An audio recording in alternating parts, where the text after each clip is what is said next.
Le chef de la diplomatie européenne, Josep Borrell, a déclaré lundi que l'OTAN ne peut être une alliance à la carte en réaction à un discours de Donald Trump.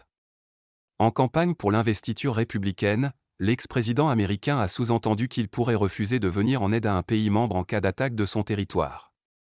L'Union européenne recadre Trump.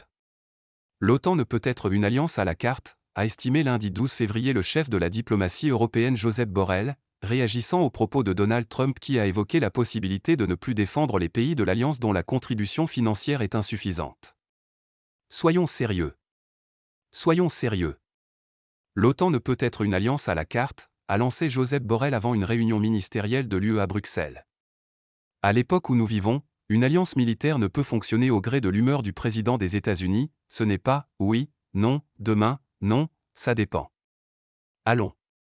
L'OTAN existe ou bien n'existe pas, s'est-il agacé.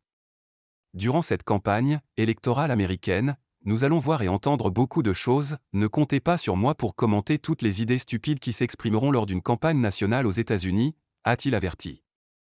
Lors d'un meeting, l'ex-président américain, qui affrontera probablement Joe Biden à l'élection présidentielle de novembre, a rapporté samedi une conversation qu'il aurait eue avec l'un des chefs d'État de l'OTAN, sans le nommer. L'un des présidents d'un gros pays s'est levé et a dit « Monsieur, si on ne paie pas et qu'on est attaqué par la Russie, est-ce que vous nous protégerez ?» a-t-il raconté, avant de révéler sa réponse « Non, je ne vous protégerai pas. En fait, je les encouragerai à faire ce qu'ils veulent. Vous devez payer vos factures.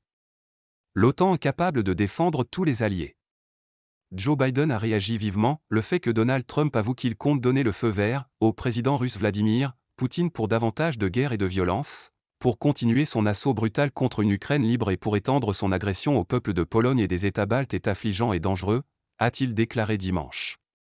Toute suggestion selon laquelle les alliés ne se défendront pas les uns les autres sape notre sécurité à tous, y compris celle des États-Unis, et expose les soldats américains et européens à un risque accru, a de son côté indiqué le secrétaire général de l'OTAN Jens Stoltenberg. L'OTAN reste prête et capable de défendre tous les alliés, a-t-il martelé dans un communiqué. Je suis convaincu que les États-Unis resteront un allié fort et engagé au sein de l'OTAN, quel que soit le vainqueur de l'élection présidentielle, a-t-il ajouté. Avec AFP.